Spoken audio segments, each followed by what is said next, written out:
En menos de un parpadeo, las personas ya juzgan si alguien le transmite confianza o no.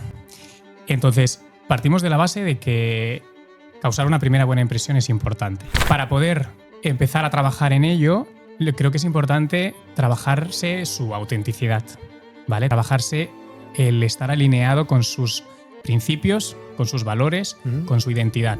El ego puede jugarte una mala pasada porque puedes caer en significados equivocados y puedes caer en prejuicios que a lo mejor no son del todo ciertos y te estás perdiendo otras cosas como el contexto. ¿Cuál es la herramienta más poderosa en la comunicación? La herramienta más poderosa es la presencia. Es algo que también creo que se pierde muchas veces y que no le prestamos mucha atención al estar presente, y creo que es un aspecto que tiene mucho valor y que la gente lo valora de verdad. Generar una primera mala impresión juega mucho en tu contra, porque hay una cosa que son los sesgos que tenemos las personas, los tenemos todos, y uno de ellos es el sesgo de primacía, que es que la primera información que te llega tiene mucho más peso que las siguientes informaciones que vienen después. Por tanto, si tú generas una mala primera impresión a alguien, convertirla en una buena impresión, cambiar esa imagen que tiene la otra persona de ti, es mucho más difícil que si ya de primeras generas una buena impresión. Hola, bienvenidos un día más a Tu Batalla Interna. Hoy tengo un invitado muy especial, que ya lo tuvimos, que es Iván, experto en la comunicación no verbal. Quedaros hasta el final porque os va a volar la cabeza. Bienvenido, Iván. Muchas gracias. Gracias a ti. Iván, para las personas que todavía no te conozcan, ¿quién es Iván? Pues Iván es un chaval de 29 años que de profesión es educador social y experto en el análisis del lenguaje no verbal no consciente. Iván, para las personas que quieran causar una muy buena primera impresión, ¿qué deben de hacer? Pues mira, es importante tener en cuenta que en menos de un parpadeo, las personas ya juzgan si alguien le transmite confianza o no. Entonces, partimos de la base de que causar una primera buena impresión es importante. Para poder empezar a trabajar en ello, creo que es importante trabajarse su autenticidad, ¿vale? Trabajarse el estar alineado con sus principios, con sus valores, con su identidad. Porque esto lo que vas a transmitir a la otra persona es que estás alineado, ¿sí? Después, a nivel no verbal, lo que podemos hacer, dependiendo de los contextos, si me ven caminar, pues voy a intentar practicar un caminar erguido, seguro, firme, con una sonrisa relajada. Vamos a intentar también tener los músculos relajados del cuerpo, tanto hombros como cualquier tipo de articulación, los dedos de las manos, para no generar tensión, para no generar esa imagen de que estoy tenso, estoy nervioso. ¿Sí? Esa sonrisa que hemos hablado, el contacto visual, muy importante, mantener un contacto visual también fluido y relajado, que no sea muy penetrante ni muy directo, también para crear esa conexión con la persona y darle a entender que estamos presentes, que estamos aquí, ¿vale?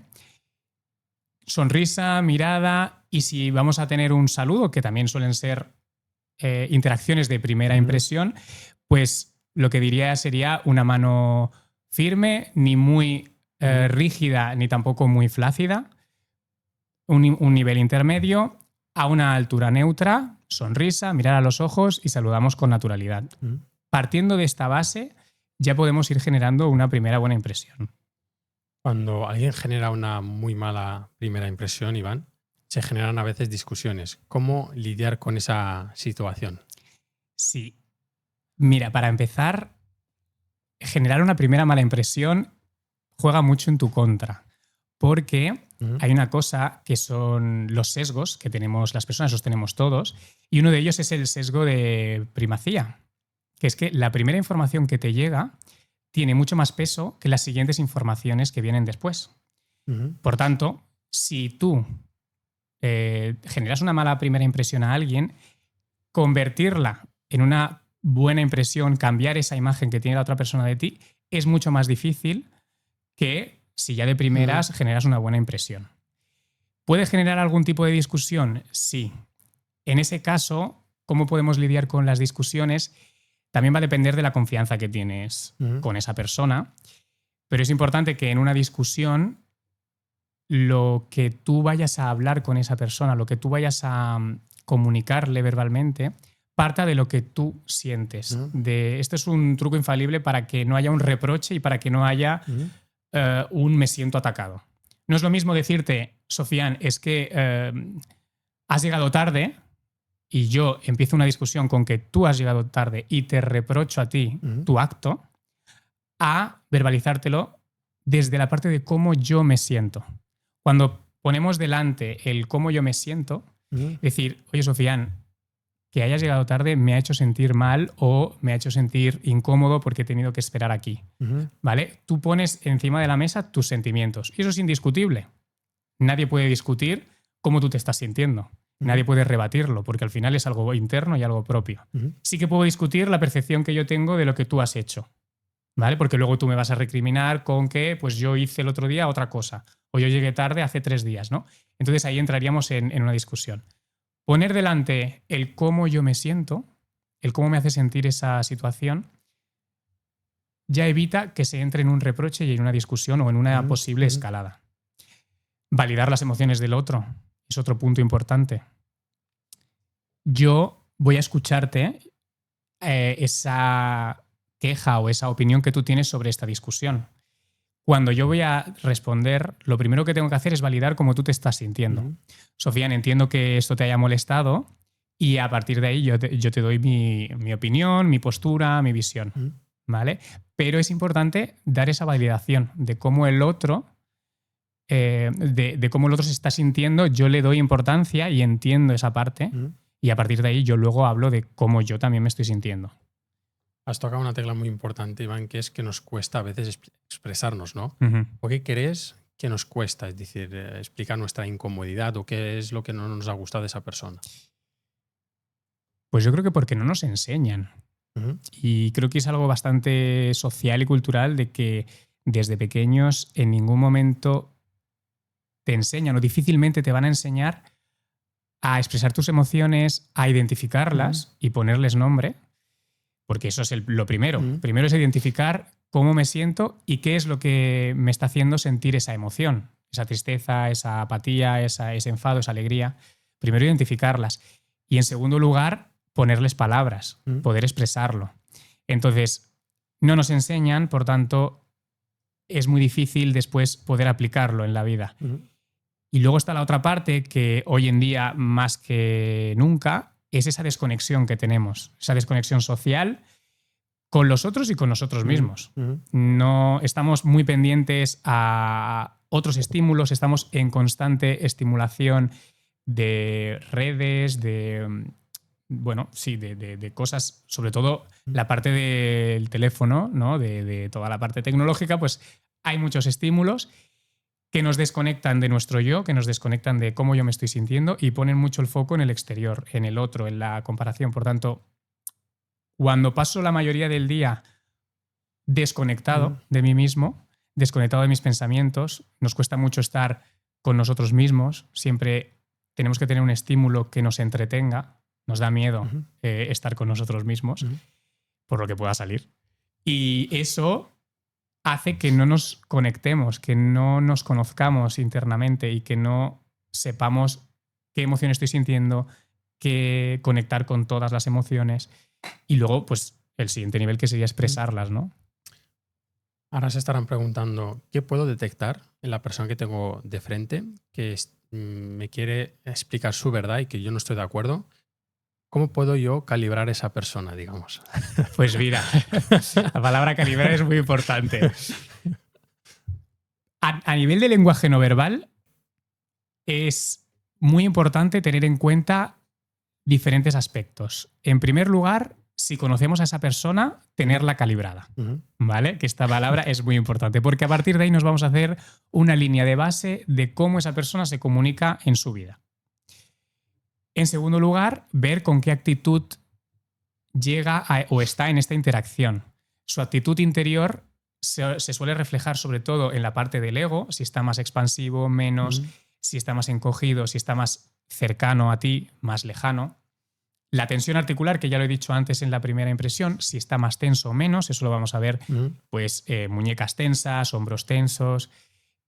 También la posición de las manos en bucles, si están más apretadas o menos, o están sueltas. Ahí vamos a ver cómo está la persona y luego nos vamos a fijar también en los microgestos, en las microexpresiones o micropicores que puede tener la persona. Esta tercera parte viene del no consciente, es decir, lo que la otra persona no sabe que está haciendo. Y se hace, y todo el mundo lo hacemos, porque parten de esas emociones reprimidas e internas, que siempre sale. Estamos en constante comunicación, aunque no hablemos. Nuestro cuerpo lo expresa, porque intentamos controlar, evidentemente porque para vivir en sociedad tenemos que tener un mínimo control de nuestras emociones y de comportamiento social en los contextos. Por tanto, habrá emociones y sentimientos reprimidos. Esto todo el mundo lo aprende y de manera no consciente nuestro cuerpo lo va a expresar. Pues lo va a expresar con... Voy a poner un par de ejemplos de algún ítem que puede ser identificativo. Si alguien nos va a hablar de su incomodidad o va a iniciar una posible discusión porque no está de acuerdo con algo, vamos a ver ítems de rechazo o de desagrado y malestar. Entre ellos puede ser una contracción del párpado inferior, que en este caso el párpado inferior del ojo puede ser de los dos o de uno. El párpado inferior del ojo se contrae, se hace más pequeño y podemos ver el color blanco de debajo del iris, la esclerótica de debajo del iris. En nomenclatura así un poco coloquial se diría sanpaku, que en japonés significa tres blancos, y hace referencia a que podemos ver los tres blancos del ojo, el del lado derecho, el del izquierdo y también el de abajo. Cuando vemos esa contracción, que a lo mejor antes de la conversación no estaba, y en un eje de cabeza recto, horizontal, vemos ese color blanco debajo del iris, estamos viendo una contracción del párpado y eso nos indica que esa persona está pasando por un momento de malestar emocional intenso y real. Otros gestos o otros ítems, pues podemos ver micropicores en la zona de la cara. Por ejemplo, el pinzamiento de nariz, que hace referencia a que algo no me cuadra, aquí hay una intuición de problemas. También podemos ver un micropicor detrás de la cabeza, que hace referencia a que aquí hay un problema de difícil solución. Sí, hay muchos otros. Podemos ver contracción de la hemicara. Un lado de la cara está más contraído del otro. Vemos un ojo más pequeño, la ceja más caída que la otra. Podemos ver un pómulo más contraído y más tenso. Y esto también nos indica que esa persona está pasando por un malestar bastante intenso de manera interna. ¿Vale? Entonces son ítems que con la práctica y entrenando el ojo se pueden observar, que si conocemos a la otra persona nos va a dar una información muy potente porque vamos a saber que durante la semana no ha tenido este tipo de reacciones y que justamente ahora sí. Por tanto, yo ya estoy viendo un identificativo diferente y ahí me va a dar una información previa a la posible discusión o a la posible reacción verbal que tenga la persona, que a mí ya me va a preparar a conocer y entender cómo está esa persona internamente y yo voy a poder también adaptar mi respuesta. Yo veía que mientras hablabas, Iván, me estabas observando. Te tengo delante. ¿Crees que vosotros como profesionales, que me gusta preguntaros, os cuesta mucho, ¿no? Quizás no salir de observar a las personas. Te mentiría si te dijera que estamos observando siempre. No sé otras personas. Ahora sí que te acabo de observar. Sí, que he hecho así. Te mentiría. Has hecho una cadena de ítems, pero bueno, esto me lo guardo, luego te lo digo. Te mentiría si te diría que siempre estamos observando, porque sería imposible. Prácticamente sí, sería imposible y tendríamos que tener un entrenamiento muy, muy potente. Al final, el poder estar muy atento a la comunicación no verbal, al lenguaje corporal de la otra persona, requiere que esté activo, que yo esté presente y que esté activo en el sentido de buscar qué está pasando, ¿no? O tener, por ejemplo, el foco puesto ahí y el interés puesto en esto. ¿Qué pasa? Cuanto más entrenas el ojo, menos consciente tienes que estar. Esto es como montar en bici. Al principio pues tienes que estar muy consciente de no caerte, de poner el pie, de darle al pedal y todo. Conforme llevas años pedaleando, pues ya está. se hace solo, ¿no? Y puedes beber incluso agua o hacer otras cosas. Con la observación y el análisis es lo mismo, tienes que entrenar mucho al ojo para que luego te salga de una manera más inconsciente, ¿no? Igualmente, hay una parte de activación que en mi caso personal no activo siempre.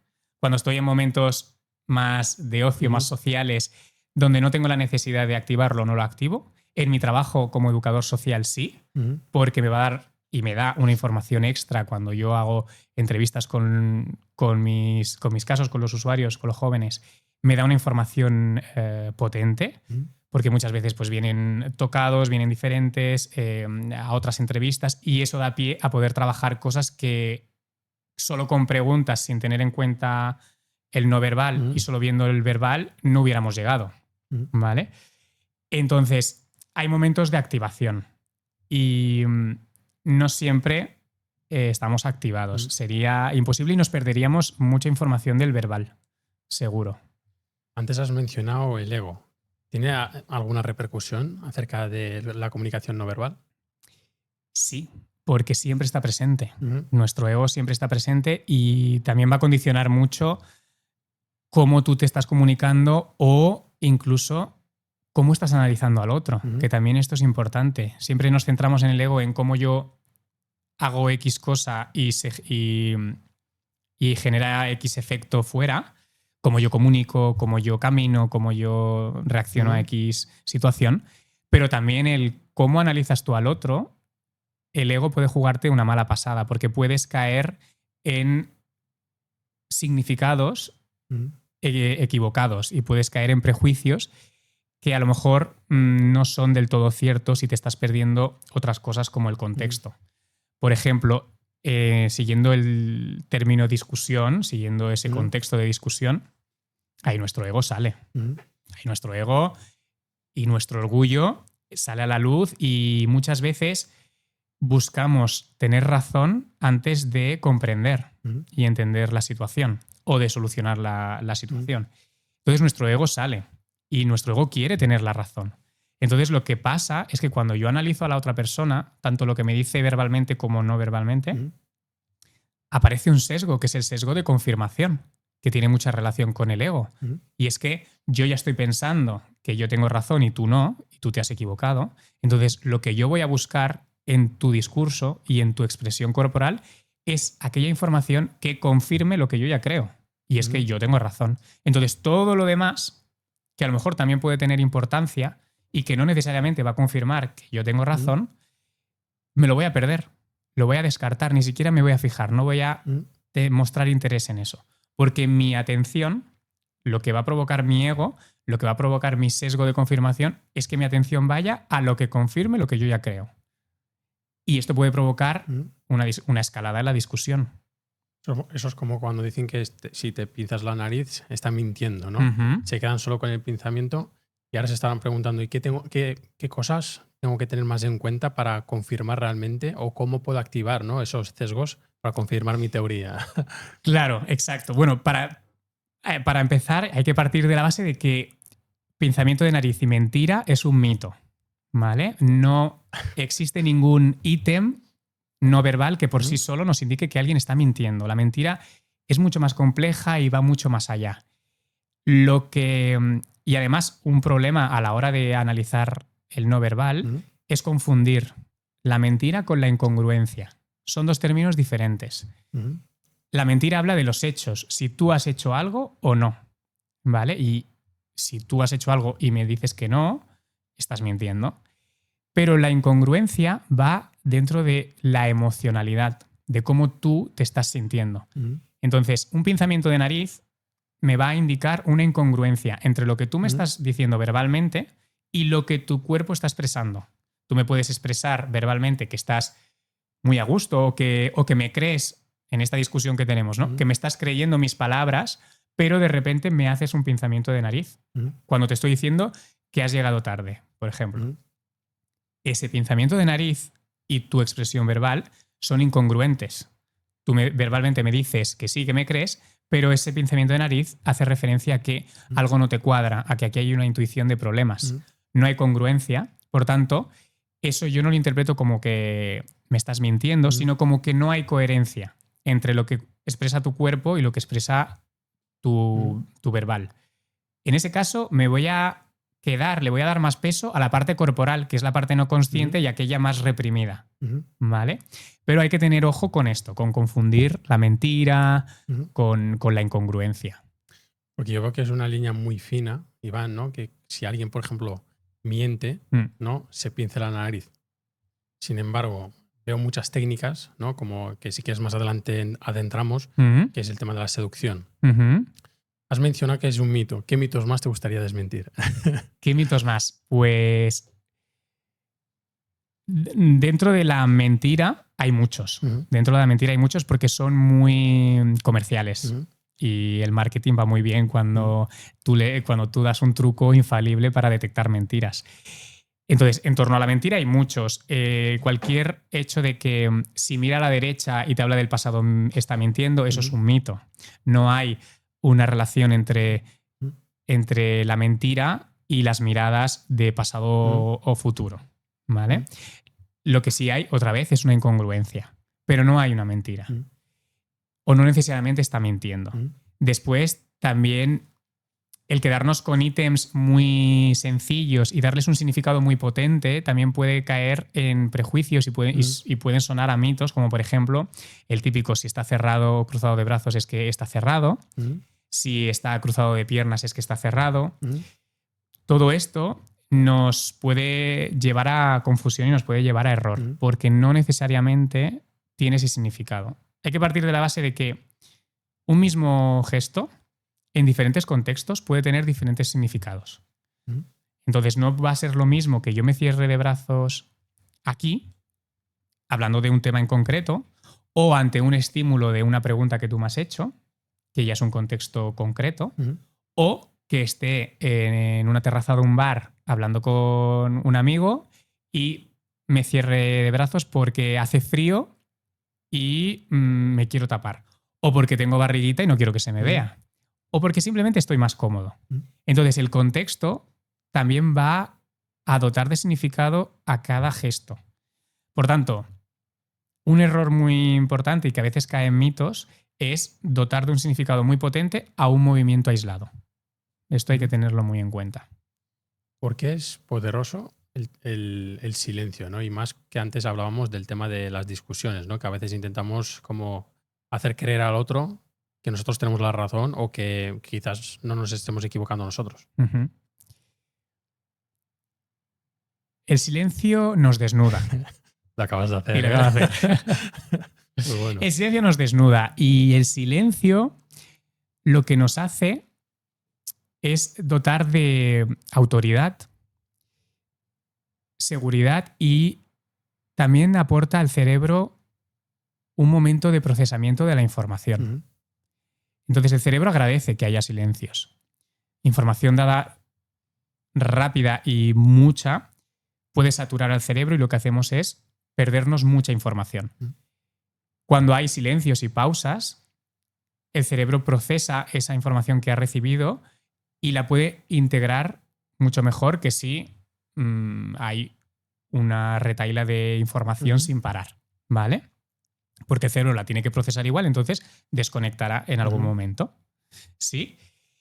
Es potente porque también aporta importancia al mensaje que se va a dar después. Esa pausa prepara a los oyentes y prepara a la persona a prestar más atención a la información que nos van a dar después.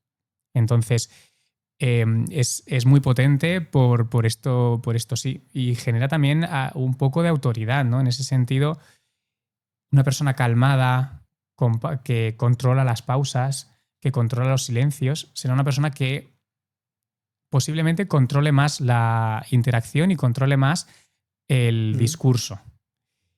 Llevará un ritmo más lento, por tanto, el otro se tendrá que adaptar a esa persona y tendrá más el control de la interacción. Entonces eso da algo de autoridad a la persona. Porque esas personas que siempre llenan ese vacío, ¿a qué se debe? Pues se debe a una ansiedad social. cogido un poco con pinzas el término, pero a una ansiedad social porque al final necesitamos demostrar que somos interesantes y que tenemos conocimientos y que vamos a entretener al otro. Hoy en día y siempre, bueno, siempre, no siempre, pero en grandes ocasiones, en muchas ocasiones, y muchas personas entienden que el silencio hace referencia a la desconexión. Si hay silencio, la otra persona se desconecta. Porque el silencio es verbal, pero en nuestra cabeza nunca hay silencio.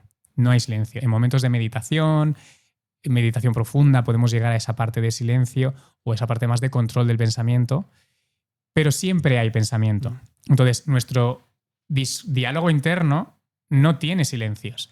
Por tanto, nos da miedo aguantar un silencio por si la otra persona desconecta, por si la otra persona se va, por si no le estoy pareciendo interesante, por si me va a interrumpir. Entonces, esta ansiedad social hace que queramos llenar esos silencios para no dejar pie a esa posible desconexión de la persona. Para ti, Iván, ¿cuál es la herramienta más poderosa en la comunicación? Pues la herramienta más poderosa es la presencia. Es la presencia, sí. Es la presencia. Es algo que también creo que se pierde muchas veces y que no le prestamos mucha atención al estar presente. Y creo que es un aspecto que tiene mucho valor y que la gente lo valora de verdad. Porque nos damos cuenta, cuando alguien está presente y cuando no, de una manera indirecta. Nuestras neuronas espejo lo detectan y nos dan esa información. Y esa presencia, ese demostrar a la persona que estoy aquí y ahora, que le estoy escuchando y le estoy comprendiendo, que este tiempo lo estoy dedicando a escucharte a ti y a poner sobre la mesa tu situación, tu problema, lo que estés trayendo. Que incluso también te escucho y puedo aportar lo que necesites que te aporte. Pero sobre todo es esta parte de presencia y dejar a que la otra persona también tenga ese espacio. Muchas veces venimos con nuestro libro, ¿no?, debajo del brazo y queremos presentar nuestro libro a todo el mundo. Y a lo mejor nadie nos ha preguntado por nuestro libro y lo que la otra persona necesita es hablar del suyo porque es ese momento, porque le ha pasado X situación. El poder mostrar esa presencia, el estar aquí, la escucha activa, el escuchar con las orejas y con el cuerpo, el estar en coherencia con mi cuerpo y con lo que yo digo, ayuda a que la otra persona se abra. El evitar interrumpir, eso también ayuda y yo creo que es un valor muy importante por lo que digo, ¿no? Venimos con nuestro libro, con nuestra historia y lo que hacemos es escuchar al otro para que luego yo aplicarle mi historia. Pero mira lo que me ha pasado a mí también. Ostras, pues a mí el otro día me pasó algo parecido, ¿no? Entonces ya borramos lo que nos acaba de decir la otra persona y metemos nuestro libro. Entonces ahí la presencia, el atender al otro, creo que es uno de los valores más importantes para mí en la comunicación. Has hablado de la escucha activa. ¿Cómo podemos aprender a escuchar a la persona que tenemos enfrente, Iván? Pues para empezar, practicando esto que acabo de decir, esa presencia. Uno, no hay que interrumpir. Es importante dar el espacio a la persona para que se explaye, para que se abra y si hay silencios, sostenerlos. Sostener esos silencios para que la persona siga abriéndose y siga hablando. Luego vamos a escuchar con las orejas, como he dicho, pero también vamos a escuchar con nuestro cuerpo y le vamos a hacer entender que estamos aquí. Por tanto, mi cuerpo va a estar enfocado a esa persona, mi mirada va a estar puesta en esa persona, yo voy a tener reacciones corporales que indiquen que estoy escuchando, como haces tú ahora, que me asientes, el vale. Podemos parafrasear o resumir lo que nos ha dicho. Sofian, si te he entendido bien, me estás queriendo decir que Esto hace ver a la otra persona que nuestra intención es entenderle, es comprenderle y es captar el mensaje que nos quiere dar. Y eso se recibe. Eso, aunque no estés entrenado en análisis de la comunicación no verbal, todos lo recibimos porque tenemos las neuronas espejo y somos capaces de verlo, de percibirlo. Entonces, es esto, esa presencia, es el estar aquí y ahora, esa mirada, ese parafraseo. Todo esto va a ayudar a que la escucha activa sea más potente, esté más presente. Me gustaría saber este punto de vista tuyo, Iván, porque le servirá mucho y también siguiendo el ejemplo de antes, en una discusión, cuando tú quieres escuchar a alguien que algo te interesa, veo que quizás sea fácil. Pero cuando la persona que tienes enfrente te dice algo que tú no estás de acuerdo, veo que es más complejo. ¿Cómo trabajar ese ego o cómo gestionarlo o cómo lo haces tú? Pues mira, aquí entra mucho lo que he hablado antes de los sesgos. Nuestros sesgos lo que nos hacen son atajos mentales y cuando hay una discusión y yo tengo en mi cabeza mi información potente, porque además es una información emocional, porque cuando hay una discusión hay emoción, normalmente negativa, nuestros sesgos entran en juego y salen. Entonces, lo primero sería conocerlos, conocer esos sesgos que nos van a influir en cómo escuchamos y cómo recibimos la información del otro. Pues este mismo, el sesgo de confirmación, el saber que ese sesgo existe, difícilmente los podemos eliminar porque todo el mundo los tiene y están presentes. Pero conocerlo, identificarlo, nos puede ayudar a cuestionarnos si estamos captando la información de la manera más realista posible o más objetiva posible, dentro de lo que se pueda en una discusión emocional. Entonces, ese sesgo de confirmación, tenerlo en cuenta, tener en cuenta ese sesgo del impacto, que es decir, que esas situaciones o esa información que me llega que tiene un carácter muy emocional, que es muy directa, que tiene muchos detalles, como por ejemplo lo que yo he vivido con algo, ¿no?, que ha provocado esta discusión. Si me ha generado una emoción, esa información va a estar muy arraigada en mí y va a estar mucho más potente que no otra. Por tanto, es la primera que va a salir, es la primera que yo voy a evocar y toda la demás va a estar en un valor inferior a la mía, ¿vale? Porque ese sesgo de impacto hace que esa información sea más potente. Entonces hay que tener en cuenta toda esta parte y luego también hay que tener en cuenta 3 aspectos que para mí son clave a la hora de tener una interacción con alguien. Y es cómo debe ser esa comunicación, cómo debe ser ese espacio de comunicación entre esas dos personas. Es verdad que en una discusión entran en juego muchas cosas porque la emoción nos dispara y nos lleva a otro momento. Pero siempre hay que tener en cuenta o como tener de ancla el espacio ARE, que es un espacio asertivo, reflexivo y empático. Asertivo, te voy a decir lo que pienso sin dañarte. Te voy a poner límites sin herirte. Empático, voy a trabajar y voy a tener en cuenta que tú puedes tener razón, ¿vale? Y voy a entenderte, voy a hacer un esfuerzo por comprender tu postura y tu punto de vista. Y reflexivo, parto de que no soy el único que tiene la razón absoluta o que su verdad es la verdad única e indiscutible, sino que voy a tener ese aspecto reflexivo de que posiblemente lo que estés tú verbalizando también puede tener una parte de verdad y también puede ser igual de válido que lo que yo estoy sintiendo o lo que yo he vivido por mi parte. Por tanto, vamos a tener en cuenta que el espacio de interacción en esta discusión tiene que ser lo más cercano a un espacio ARE, asertivo, reflexivo y empático. Muy bueno, muy bueno. Me ha gustado mucho, Iván. Se habla mucho de la manipulación en la comunicación no verbal. ¿Es posible manipular a alguien con nuestro cuerpo? Pues solo con nuestro cuerpo te diría que no. Solo con nuestro cuerpo no podemos manipular, pero sí podemos generar una sensación de confianza, que la otra persona confíe más en nosotros, o si nos están manipulando a nosotros, que nosotros confiemos más en el otro. Pueden generar que vea a la persona como más segura, o que si esa persona me está manipulando adoptando un rol concreto, que es ese rol que a mí me puede manipular o puede tener más tendencia a la manipulación, con el no verbal puede acercarse a ese rol.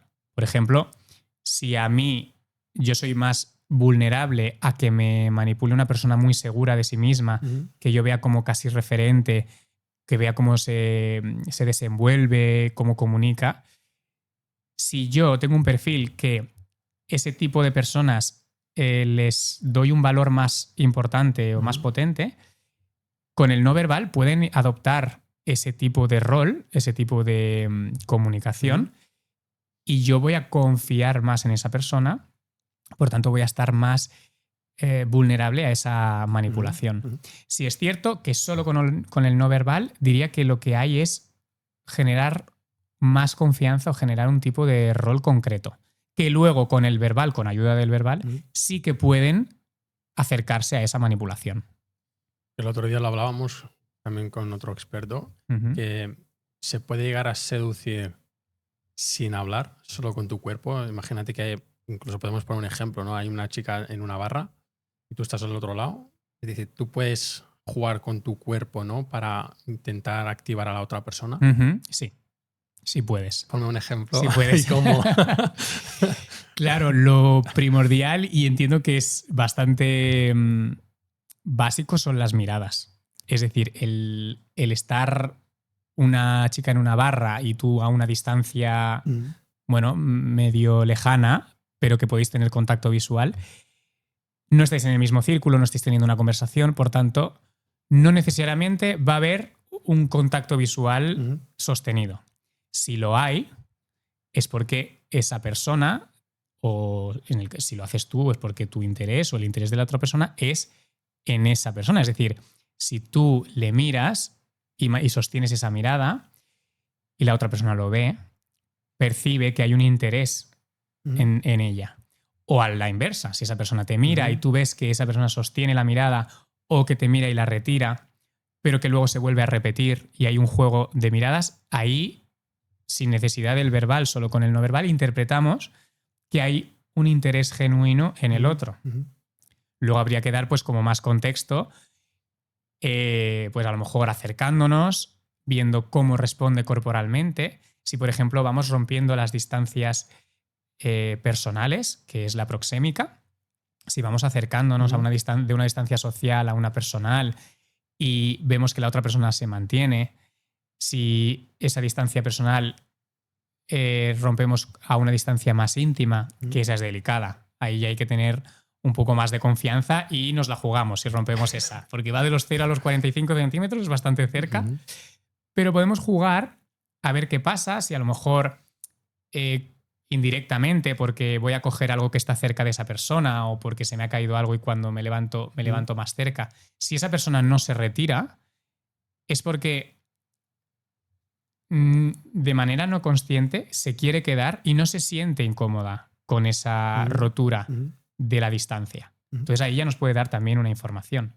Siempre y cuando no haya algo que limite que se vaya para atrás, que no haya una pared o algo, pero de manera inconsciente, si algo nos causa rechazo o no nos gusta, nuestro cuerpo se va a alejar de esa situación que no queremos. Por tanto, esa distancia también puede ser una respuesta no verbal que nos dé información en la seducción. Ahora la audiencia se estará preguntando ¿dónde pueden usar la comunicación no verbal, Iván, en su vida? ¿No? Porque muchas veces es esto, ¿no? Quizás sea para algo profesional. Si una persona a nivel cotidiano la puede integrar en su vida, ¿y para qué? Sí. Evidentemente que sí, porque somos seres sociales y eso conlleva a que estamos en constante interacción con los demás. Y necesitamos estarlo. Y necesitamos saber cómo está el otro y cómo estoy yo. Por tanto, lo podemos utilizar en cualquier contexto que requiera interacción con otra persona, ya sea profesional o ya sea en mi vida personal. Si yo soy mamá o papá de mis hijos y quiero saber cómo vienen del cole, puedo preguntarles, pero también puedo entrenar mi observación para ver cómo vienen en su corporalidad, qué actitud interior traen a casa cuando llegan del colegio, qué reacción corporal tienen cuando yo les pregunto cómo les ha ido en clase o cómo les ha ido esa excursión o cómo les ha ido en casa de ese amigo. ¿Vale? Entonces, el entrenar la observación y el análisis de la comunicación no verbal es crucial para cualquier contexto, ya sea en casa, ya sea con tu pareja. Con tu pareja tú puedes perfilar o con gente que tienes confianza, familia, pareja, amigos, que tú ves mucho, tú ya tienes ese perfilado hecho. Entonces tú ya sabes, por el paso del tiempo, cómo es su comunicación en un estado normal, en un estado constante. Cuando algo cambia, cuando hay una rotura de esa comunicación normal, esa línea de base que tiene la persona, tu alarma se activa y ahí ya ves algo que no te cuadra, ¿vale? Ponerle palabras y poder ver más allá de no me cuadra y ya está, tener esa mirada entrenada y saber qué puede significar cada cosa o cómo puedo leer esa gestualidad, te va a dar también información extra porque tú ya vas a poder relacionarte con tu mujer, con tu padre, con tu hijo, con tu hermano. Puedes relacionarte ya desde otro prisma, desde otro punto, ¿vale? Entonces sirve para cualquier contexto y es muy potente. Pues ya sabéis. Sí, ya lo sabéis. Iván, no sé si nos puedes poner algún caso práctico. Yo sé que estás ayudando a muchas personas y en la descripción dejaremos toda tu información para todos los que estén escuchando nuestra audiencia. ¿Algún caso que haya sido heavy, donde haya habido transformación, donde la comunicación no verbal le haya ayudado? Vale, pues en mi caso, que se me pueda ocurrir, hay...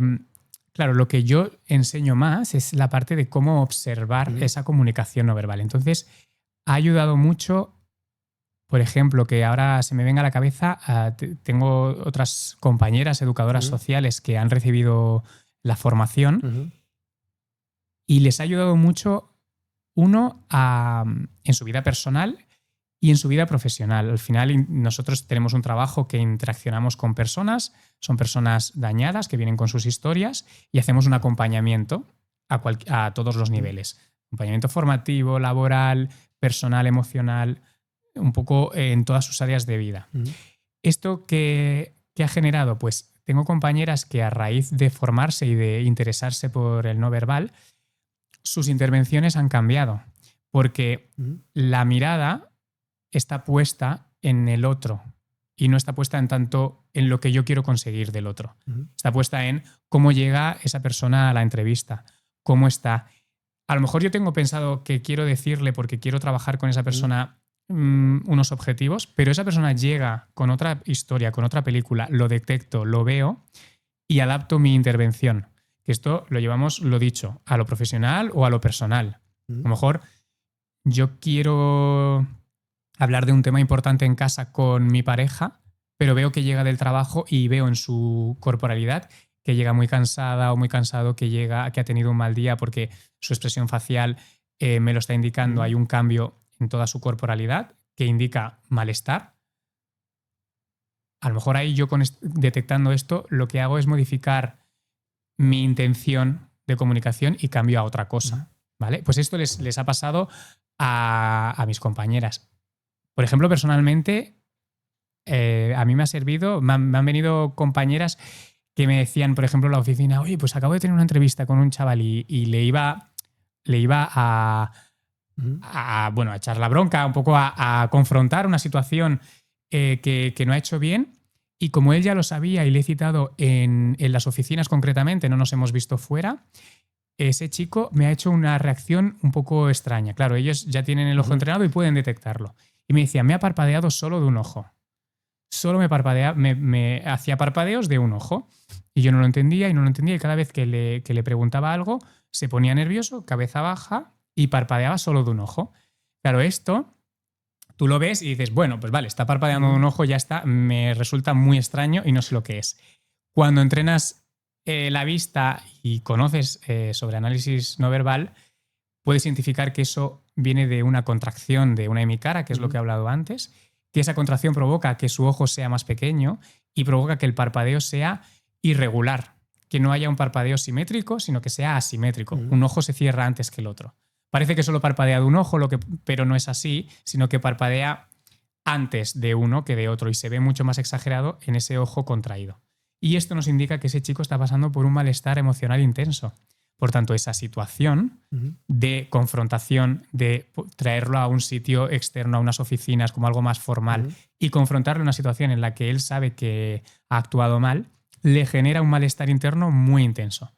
Una persona que lo sabe ya puede modificar su interacción para que la otra persona reaccione de una manera o de otra.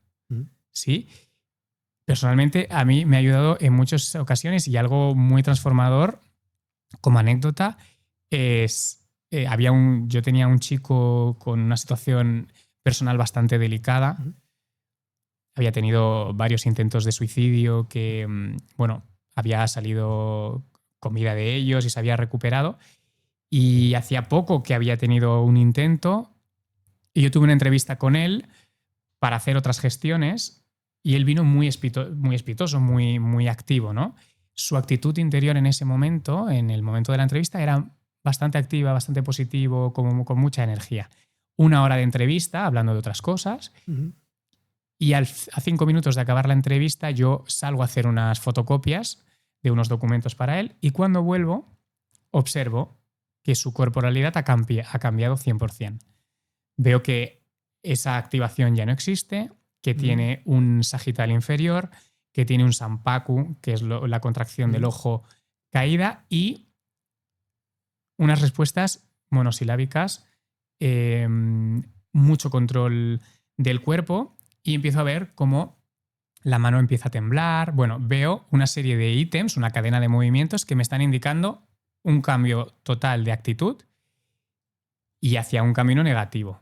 Bueno, pues el poder haber identificado esto hizo que modificara mi interacción, que yo lo iba a despedir y le iba ya a mandar para casa porque ya estábamos acabando, hizo que pudiera reactivar otro tipo de interacción, sentarme con él, hablar. Estuvimos 1 hora y media más y pude detectar que lo que había pasado es que había tenido una conversación por móvil que estaba relacionada con su último intento y eso le había generado interiormente un malestar muy intenso. Muy intenso. Claro, el haberlo dejado así, con ese malestar, y haberlo mandado para casa, no tengo a ciencia cierta que podría haber pasado, pero a lo mejor podría haber pasado una desgracia o no, pero había más indicio de que pudiera pasar y el hecho de identificarlo, modificar mi intervención, adaptarme a él, poner la mirada en cómo está el chico ahora, dedicarle esa hora, 1 hora y media para hablar, para descongestionar, para que pueda expresar lo que siente, cómo se siente y estar en un estado más de tranquilidad, eso a mí, bueno, pues me dio una satisfacción de poder y de tranquilidad, de decir, vale, ahora sí que estás en el momento para poder irte en calma. Y esto me lo dio la observación no verbal, porque él verbalmente no me dijo nada. Porque esto me has hecho reflexionar, y tú que vienes del mundo de la educación social, Iván, si esto lo pudiésemos integrar en nuestra familia, ¿no? Con nuestros hijos, con nuestra relación de pareja, creo que lograríamos muchísimas cosas, ¿no? Sí, muchísimas. Muchísimas porque partimos, es lo que te digo, de la presencia y la mirada puesta en el otro. La mirada puesta en el otro hace que te enfoques en esa persona y en cómo está en este momento. Eso va a hacer que tú tengas más información y que puedas adaptar cómo tú interaccionas con tu hijo, con tu pareja y en el momento del aquí y el ahora.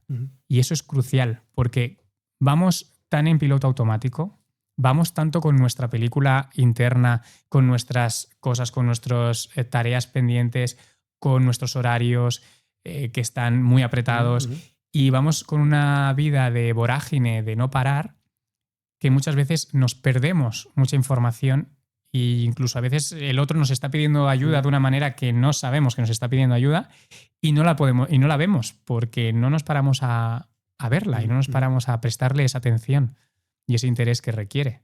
Entonces, a nivel personal y familiar es crucial. O sea, papás y mamás que puedan tener un mínimo de conocimiento del no verbal les puede dar unas herramientas muy potentes para interactuar con sus hijos, para identificar situaciones, para identificar y prevenir algunos estados emocionales. Además, lo difícil que es, ¿no? Toda la transición de la infancia, adolescencia, toda esta parte, que muchas veces ya cuando llega la adolescencia hay un aislamiento y un no querer compartir información con mis padres porque son figuras de control. Entonces, el poder tener esta capacidad de, aunque mi hijo adolescente no me lo comunique, yo pueda identificar cómo está en este momento, qué cambios corporales ha tenido cuando le he preguntado sobre esto.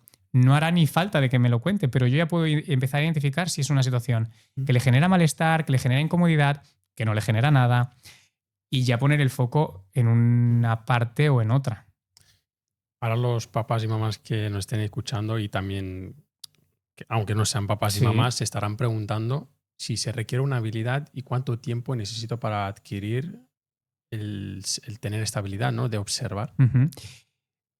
Se requiere entrenamiento. Al Ujú. final, la capacidad de observar las tenemos todos. Todos. Ya por el simple hecho de ser y de poder ver, ya tienes esa capacidad de observar. Las neuronas espejo tienen este poder y tienen como este objetivo, ¿no? Que es dotarte de información del otro. Incluso es la que también te ayuda a la capacidad de la empatía. Lo que tú estás viviendo, como yo lo he vivido antes, pues también lo puedo interpretar y puedo entender cómo estás viviendo esta situación. Entonces, cualquier persona tiene la capacidad de observar. Ahora, la segunda parte es entender qué estoy observando y ponerle palabras a lo que estoy observando y saber si lo que estoy observando es A, B o C. Entonces, eso significa, ¿esto qué requiere?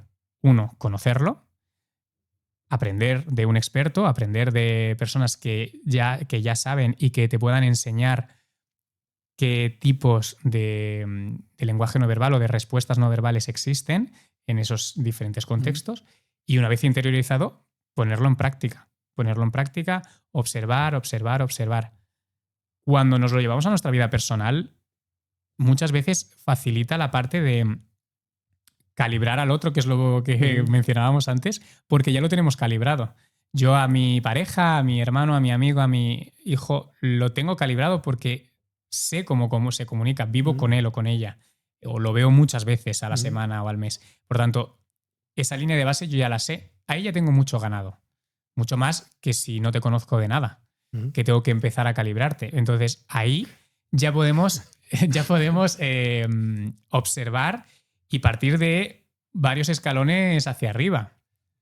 Me hacía gracia porque me estabas observando, Iván, calibrando, ¿no? Yo te calibro. Ahí ya te tengo calibrado, Sofía. Muy bueno. Iván, ¿tu mayor reto en la comunicación, tanto verbal como no verbal? Mi mayor reto. Me gusta el silencio. Reflexión. Pues la verdad que he tenido bastantes y tengo bastantes a día de hoy. Te diría que en cuanto al verbal, me estoy trabajando y me quiero trabajar más y como reto lo tengo, es la parte de cómo expresar. Toda la parte del paraverbal me parece muy importante. No soy un experto en ello y sí que me gustaría, y es un reto pendiente que está presente, el poder trabajar esta parte de cómo comunico verbalmente, cómo transmito mi mensaje. Toda la parte del tono, de la voz, de los ritmos, los silencios, las pausas, todo esto es un reto que sigue estando y que ha estado mucho tiempo y sigue estando presente y trabajo en él. Y en cuanto al no verbal, he tenido retos en mi vida de expresar esa inseguridad o ese posicionamiento por debajo del otro siempre, ¿no? En una interacción con personas que no conozco, de primeras siempre era posicionarme por debajo. Y eso yo lo expresaba corporalmente. Era sentarme muy encogido, ocupando el menos espacio posible. Si es invierno y llevaba mangas largas, pues esta parte de todo el rato tirar de las mangas para esconder las manos, bueno, lo más escondido posible. La tortuga dentro de su caparazón, ¿no? El no hacer ruido, ¿no? Cuanto menos ruido haga, menos me van a juzgar. Esto ha sido un reto bastante importante de, bueno, confiar en mí, en mi comunicación, en el papel que yo tengo y lo que puedo generar en los demás, el no darle más importancia de la que tiene, lo que opinen y lo que puedan percibir de mí, o la imagen que estoy dando, y relajarme.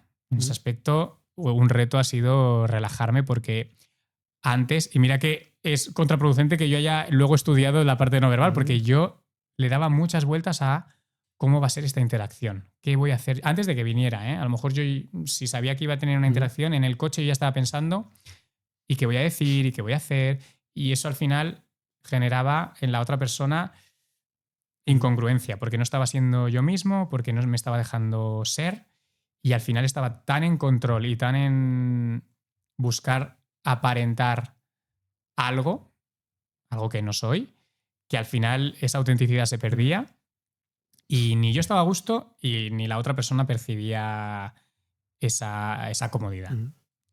Yo algo que siempre he motivado, ¿no? A que lleven su conciencia a nuestra audiencia, porque a que superen su batalla interna, ¿no, Iván? Porque fíjate que, no sé si antes te lo he comentado, todos los que habéis pasado por aquí, al superar vuestra batalla interna, os habéis acabado dedicando a eso que relacionaba vuestra batalla interna, ¿no? Eso es. Así que desde aquí les animamos a que lo superen, ¿no, Hay Iván? que superar esa batalla interna. Iván, alguna vez me has hablado de los esquemas mentales y la importancia que tienen a la hora de la toma de decisión. ¿Qué quiere decir eso? Pues mira, para entender los esquemas mentales es importante entender cómo procesamos la información. De una manera muy general, nuestro cerebro marca 3 filtros para procesar la información. El primero es el procesamiento sensorial.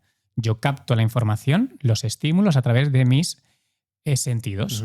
La vista, el olfato, el gusto, etc. Recibo esta información y mi procesamiento sensorial la guarda durante un tiempo muy límite para después pasarla al segundo filtrado, que es la memoria a corto plazo.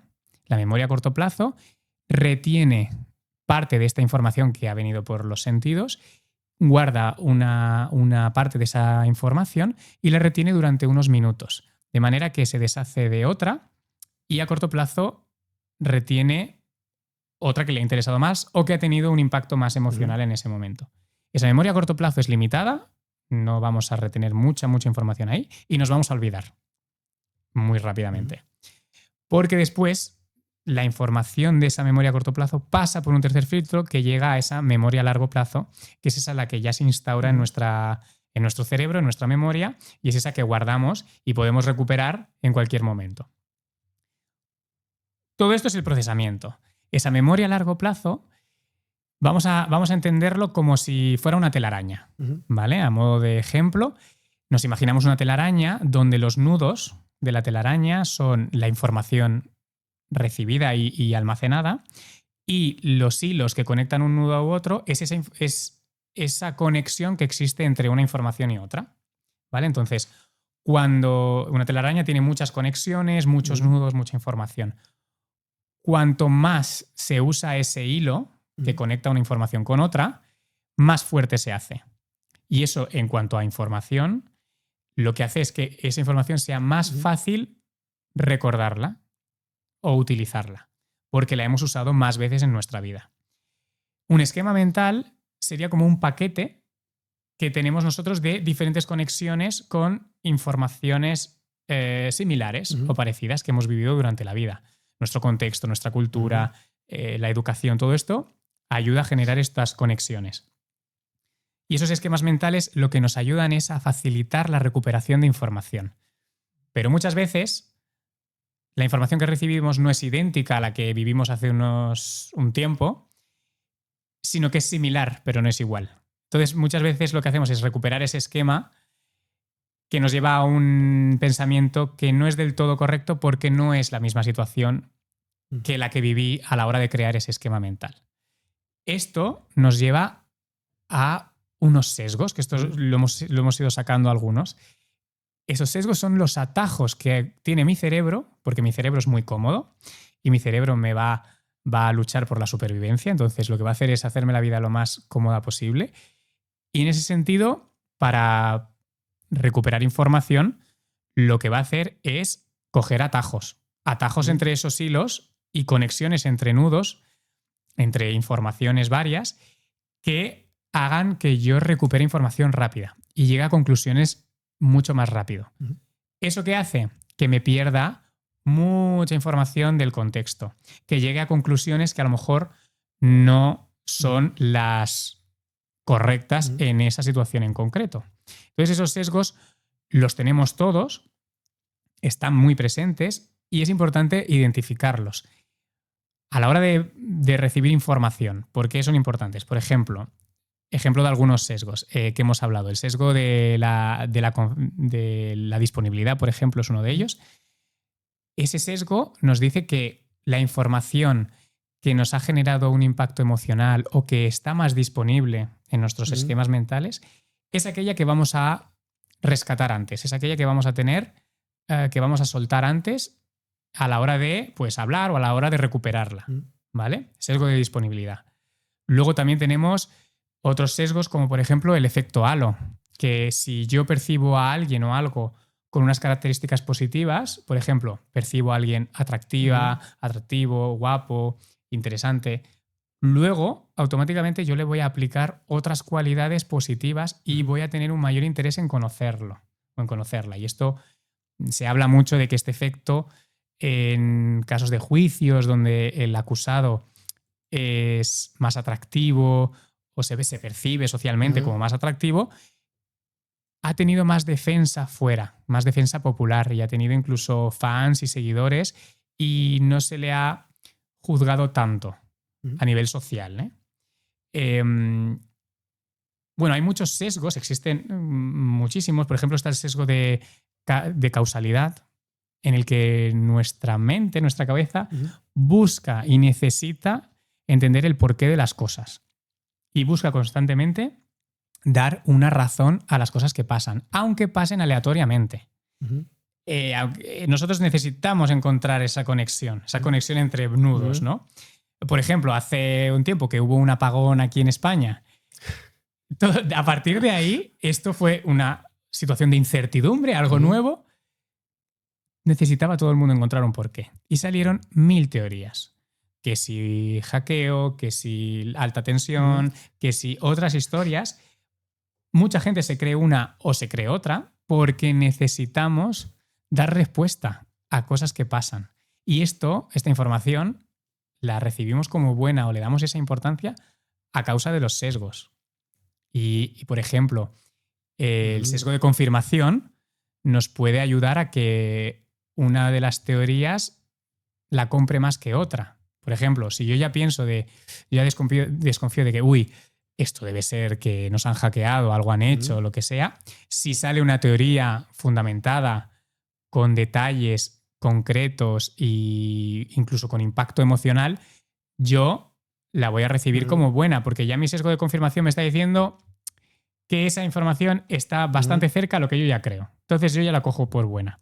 Si encima tiene un impacto emocional y tiene datos concretos, detalles, el sesgo de impacto lo que va a hacer es darla por más buena, por más veraz. No es lo mismo decirte o venderte que la comunicación no verbal es importante y te la vendo con un estudio científico muy abstracto, muy difícil de entender, con medidas, con números y que la gente a lo mejor no llega a comprender tanto, es más abstracto, que no vendiéndotelo, dándote una opinión personal, explicándote un episodio muy dramático, muy drástico de mi vida e incluso dándote detalles de ese momento. Esa explicación te la vas a quedar como más buena y va a impactar más en ti, por tanto, tú la vas a retener más que si no te hablo de cosas abstractas. Por tanto, todos estos sesgos hacen que tú te muevas por el mundo y que tú percibas la realidad de una manera u otra. Por eso son importantes, porque hay que identificarlos y hay que saber que estamos procesando la información a partir de esos sesgos, de esos filtros. No los vamos a eliminar, pero si los identificamos, por lo menos ya nos podemos cuestionar. ¿Estoy siendo víctima de este sesgo o no? Porque aquí has dicho algo que es clave para mí y creo que para la audiencia también. ¿Cómo podemos identificar estos sesgos? Y me gustaría saber, es decir, otra pregunta es, ¿te pueden alterar tus sesgos? Digamos, es decir, porque fíjate antes lo que has mencionado, ¿no? El día del apagón, cada uno interpretaba una cosa, ¿no, Iván? Claro, si alguien te hace pasar de ese punto a punto que tú has dicho muchas veces y al final genera un acontecimiento como este, te puede hacer creer una cosa u otra, ¿no? Totalmente. Totalmente. Sí. Totalmente. Es más, al final nos movemos con sesgos y la vida está un poco movida por esto y hecha en base a los sesgos. Las noticias que vemos cada día juegan con los sesgos. Cuando hay un acontecimiento mundial o nacional que es de impacto, la televisión llena las horas y llena las noticias de esa situación, de esa información. Una guerra, una crisis, un lo que sea. Cuando esa situación pasa, bueno, o pasa esa comunicación en las noticias, cuando ya no te lo dicen más, tú ya no tienes ese sesgo de disponibilidad. No me lo están diciendo cada día. Por tanto, mi sesgo de disponibilidad ya no está. Y parece que esa problemática ya no existe. Cuando se habla de esta guerra es importante. Todo el mundo va a hablar de esta guerra. Mi sesgo de disponibilidad, ¿qué va a hacer? Que mi recuerdo todo el rato esté puesto en esto. Cuando ya no se habla de esto en las noticias o en otros medios de comunicación o donde sea, en redes o tal, mi sesgo de disponibilidad ya no está porque yo ya no recibo este input y ya me voy a otra cosa. Pero no quiere decir que no siga existiendo esa realidad. No quiere decir que a lo mejor esa guerra siga existiendo en ese sitio.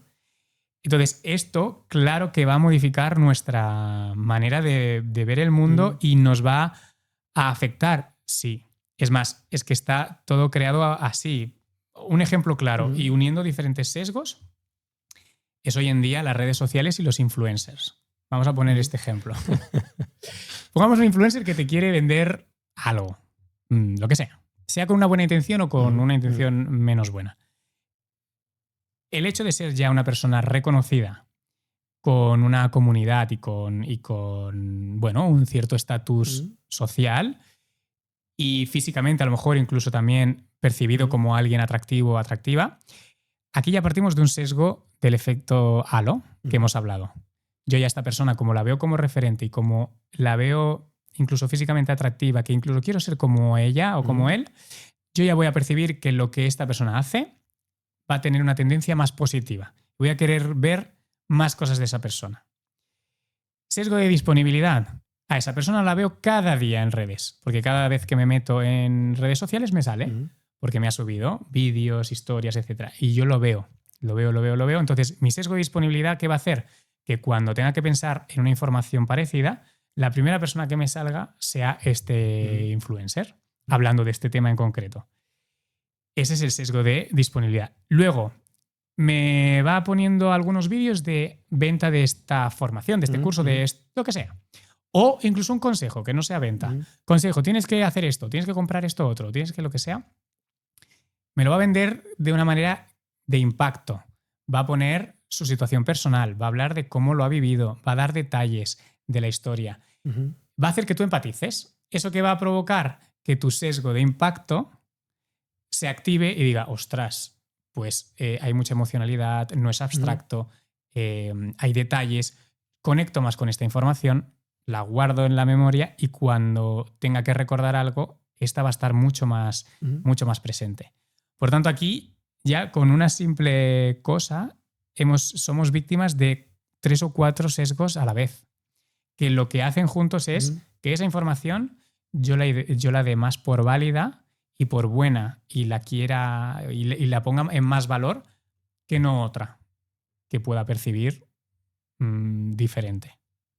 Acabas de hacer una masterclass de marketing de redes, literalmente. Eso es. Es que al final el marketing juega con los sesgos y es así.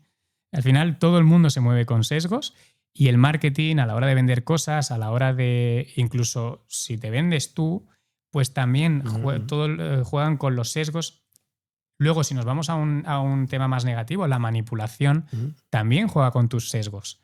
Entonces, al final, como recibimos esta información y la importancia que le damos en el procesamiento, va a depender del sesgo que pongamos, del sesgo que aparezca.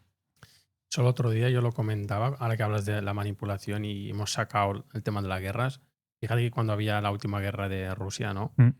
Todo el mundo ponía mucho foco ahí, ¿no? Y ahora, a día de hoy, nadie habla y nadie sabe si se ha acabado, todavía sigue y en cualquier momento volverán a activarla y todo el mundo volverá a hablar, ¿no? Esas personas que se dejan influir por las noticias, ¿cómo podemos ayudarles, Iván, para que su sesgo, digamos, no quede tan no sea tan vulnerable, ¿no? Sí, es que partimos de un problema que vivimos en una era de infoxicación, ¿vale? Que estamos, estamos intoxicados de información. Una parte muy buena es que tenemos acceso a mucha información. Ahora, personas no entrenadas o personas no conscientes, cuando reciben muchos inputs de información variada, ¿qué va a pasar? Que te lo crees todo, porque tus sesgos van a entrar. Entonces, cuanta más información hay, más difícil de creer otras cosas tienes o... Claro, y más vulnerable estamos, porque al final es más fácil que te vendan una información como real y que no lo sea. Por tanto, lo primero es entrenar ese espíritu crítico, ¿vale? Esa capacidad de análisis que tenemos y comparar. Es decir, si yo recibo una información, buscar más información sobre este mismo tema y informarme bien y buscar fuentes fiables. No quedarme con la primera información que recibo y darla por válida, porque no siempre va a ser válida. Después, conocer los sesgos también es un aspecto importante. El saber si yo estoy siendo víctima de uno u otro y cómo está afectando a mi percepción de esta información que estoy recibiendo. Esto también es un aspecto importante. Y ya como en tercer lugar, algo más transversal, es ser consciente y trabajarte en ti, que esto lo he mencionado antes, en la parte de tus principios, tus valores, tus creencias, tu identidad. Toda esta parte más interna, si estos aspectos, valores, creencias, identidad, tu misión, tu visión, si todas estas cosas no están alineadas y no las tienes interiorizadas conscientemente, no tienes construida una parte crítica propia de decir, vale, esto sí o esto no.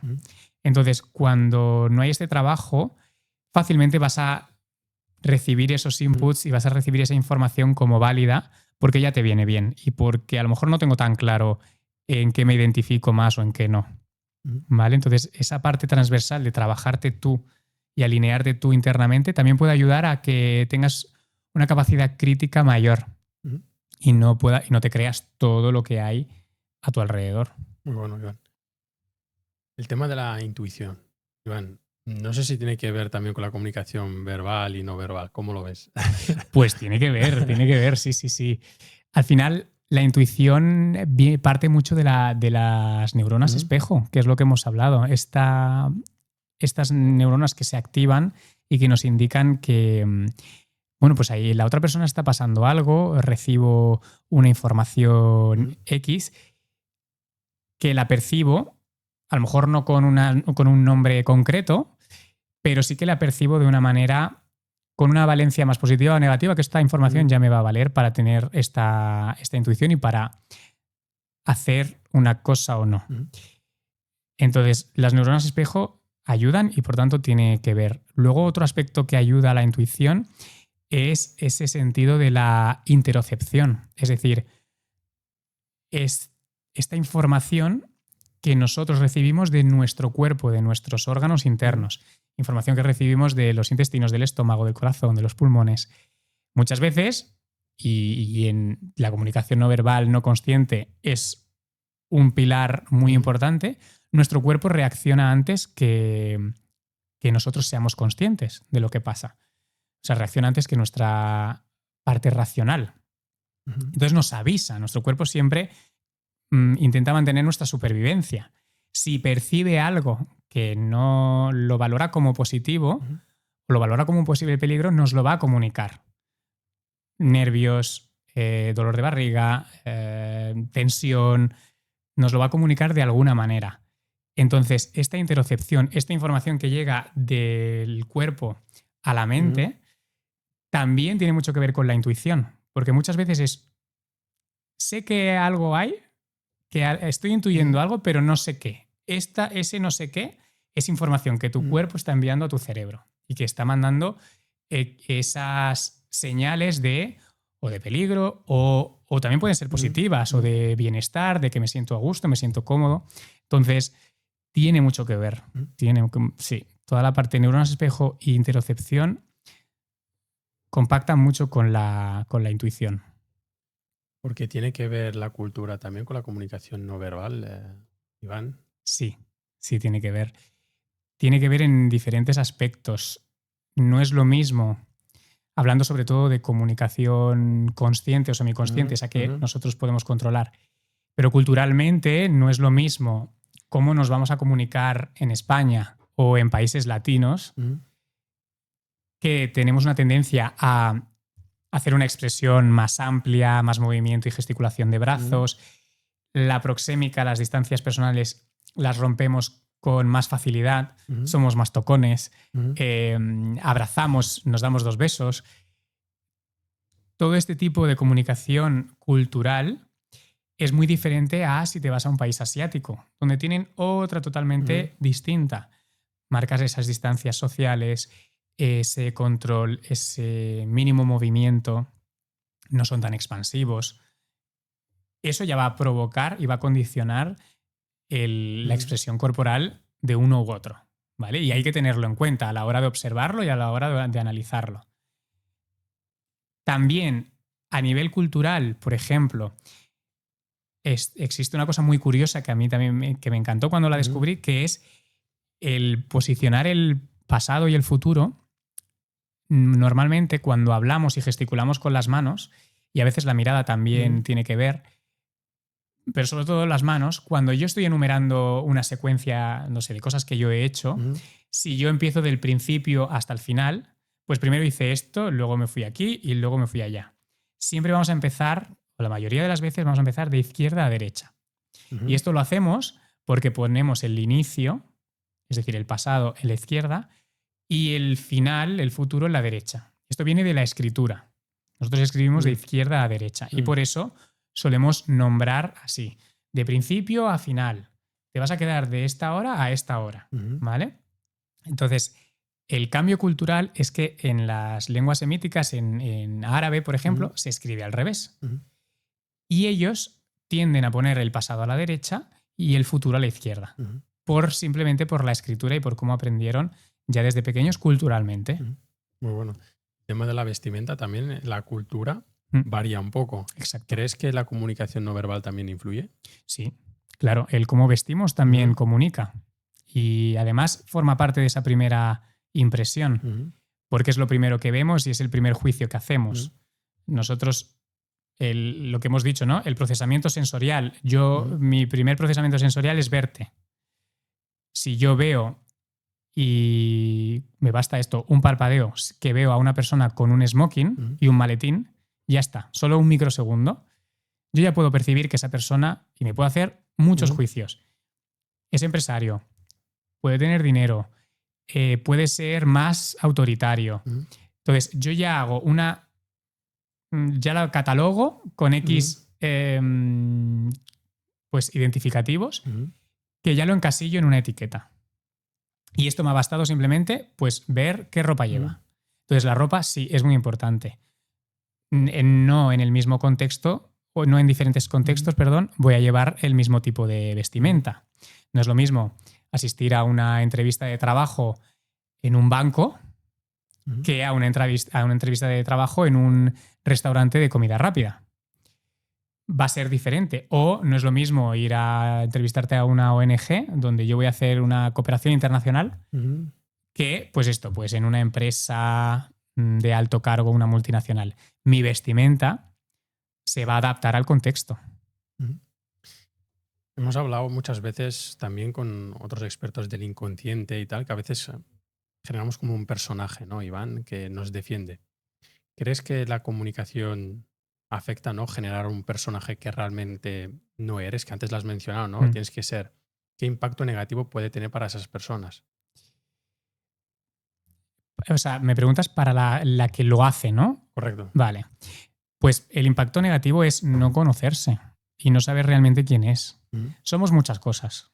En la vida somos muchas cosas y somos muchos en diferentes contextos. Es evidente, y con el mismo ejemplo, no soy el mismo en una entrevista de trabajo que en el bar con mis amigos, que con mi familia en casa. Si es cierto que hay una sutil diferencia entre adaptarme al contexto y fingir algo que no soy. ¿Vale? Yo puedo adaptarme al contexto porque socialmente va a estar bien visto y yo me voy a adaptar para no romper con los esquemas de ese contexto.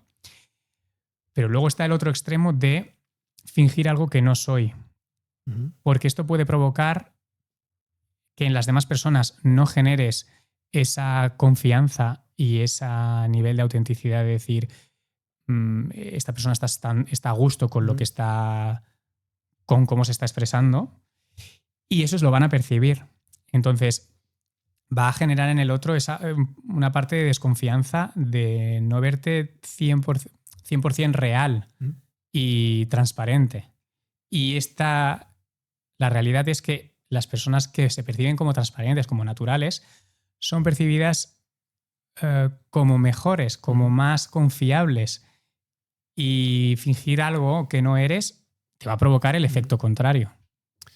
Se interpreta muchas veces, Iván, que las excusas es como una señal de peligro. ¿Es así? ¿No es así? Puede ser así porque lo podemos también interpretar como una especie de manipulación. Si alguien me pone una excusa o si ponemos una excusa a alguien, lo puede percibir como que estás intentando hacerle creer algo que no es o que haga X cosa que a lo mejor esa persona no querría hacer.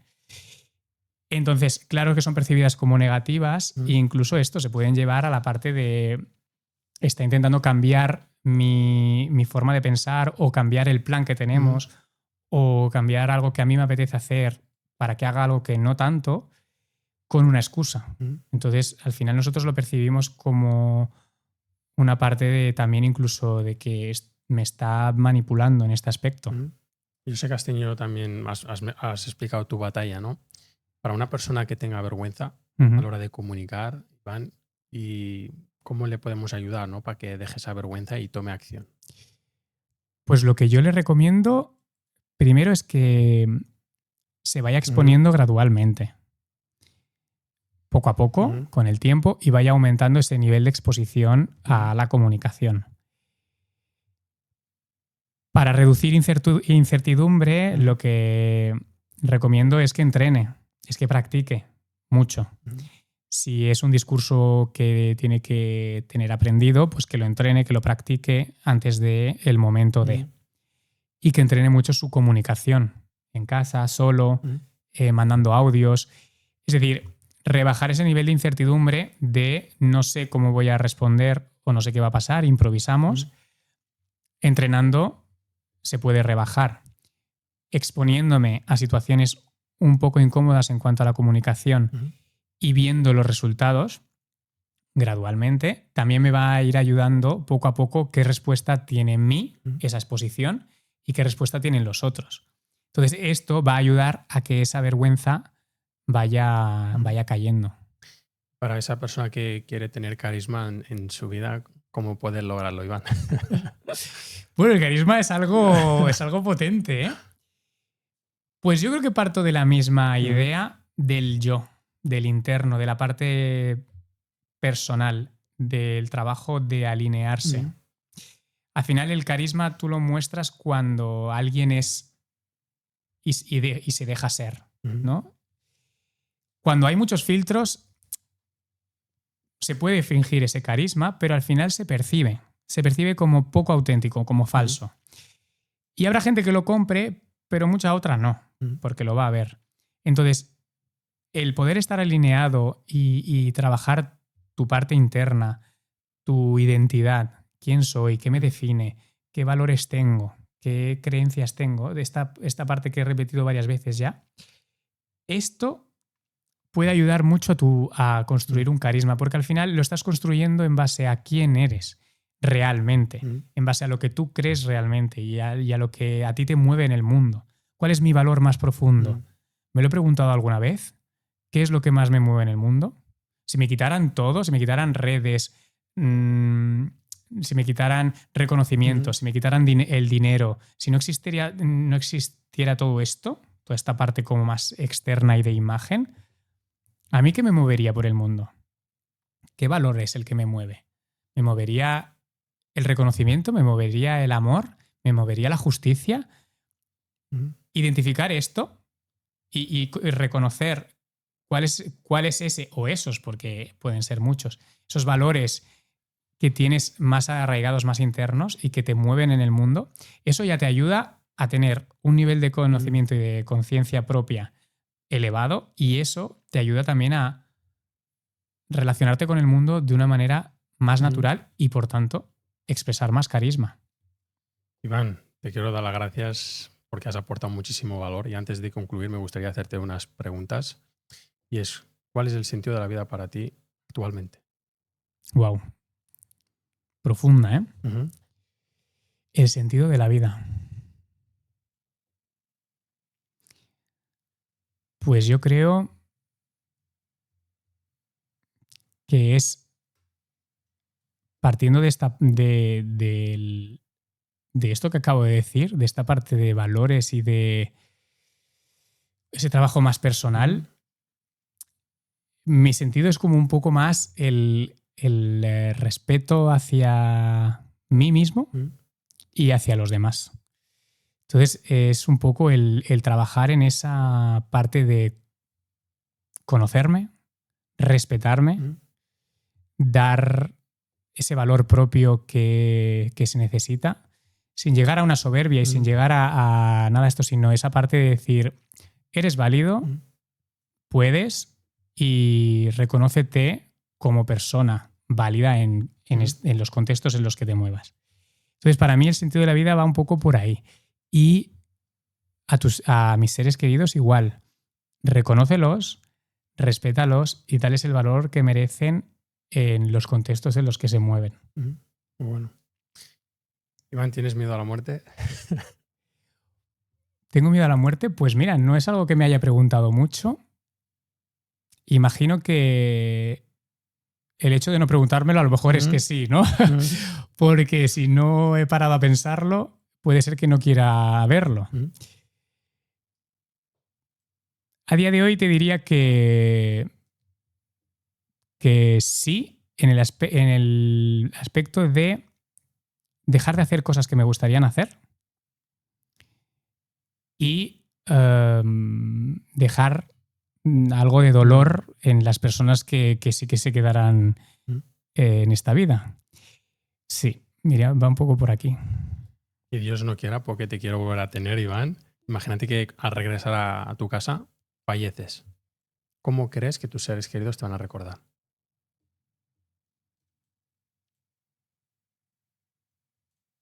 Pues yo creo que me van a recordar como el Iván conciliador. Como una persona que busca la tranquilidad, la mediación, la calma, y que intenta que, en la medida de lo posible, pues esté el ambiente como lo más apaciguado y positivo posible. Entonces yo creo que esta parte, y además identifico que este rol es el que yo he llevado hasta ahora en mi vida, es la conciliación. Es la parte de escuchar, de estar presente, de dar el espacio al otro. Yo me siento muy a gusto, incluso más que hablar, aunque ahora no lo parezca, porque estoy hablando yo más, pero esta parte del conocer al otro y intentar conciliar situaciones que pueden ser incómodas, creo que esto me ha definido mucho tiempo y yo creo que me pueden recordar así. La persona que más ha impactado en tu vida, solo puede ser una.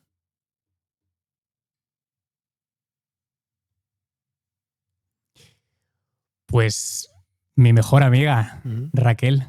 Bueno. Sí, es ella. Además es con la que vivo y es con la que llevo muchos años de vida compartiendo, y es la que más me ha enseñado y la que más me ha impactado en la vida, sí. Okay. Y sí. Nos quedamos con Raquel. Nos quedamos con Raquel.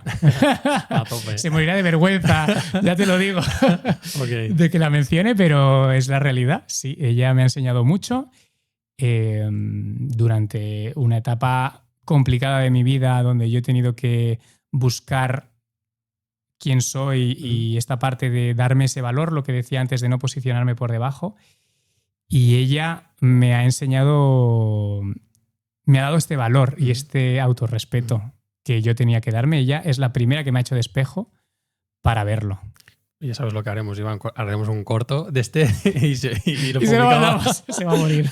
Se va a morir. Muy bueno. Iván, ¿cuál ha sido tu mayor error en la vida que no te gustaría que yo cometiese?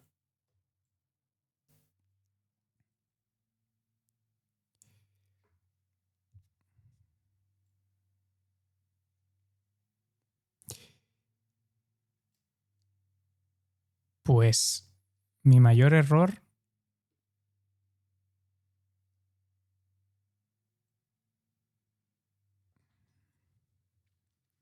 te diría dos.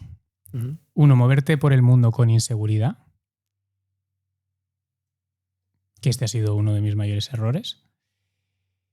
Y dos, querer salvar a la gente y hacerte responsable de eso. Ujú. Hacerte responsable de los cambios y los resultados de los demás, cuando en realidad lo único que podemos hacer es acompañar. Serían estas dos. Pues me quedo con este tip. Te lo agradezco mucho. Y ya para concluir, Iván, para las personas que tengan una batalla interna a nivel general, ¿qué legado te gustaría dejarles? Pues el legado que me gustaría dejarles es que se puede pasar. Incluso la muerte, como hemos hablado, pasa porque al final llega y ya está. Ujú. Las batallas internas pueden pasarse, son momentos. Entiendo que pueden ser momentos bastante duros y que su manera de ver esa situación o esa batalla interna va a cambiar conforme pase el tiempo y su contexto de vida cambie. Lo que también les digo es que se apoyen en gente Ujú. que de verdad estén a su lado, crean en ellos y en ellas, y que su presencia les aporte lo que necesitan para superar esa batalla. Pues Iván, te lo agradezco muchísimo. No sé si quieres añadir algo más antes de concluir. Darte las gracias. Las gracias por invitarme por segunda vez, que yo estoy aquí encantadísimo y me ha gustado muchísimo que quieras volver a verme. Yo tampoco quiero morirme antes de volver a venir, porque estoy muy a gusto aquí, de verdad, Sofian. Muchísimas gracias, Iván. Gracias a y ti. nos vamos a ir despidiendo por ahí. Chao.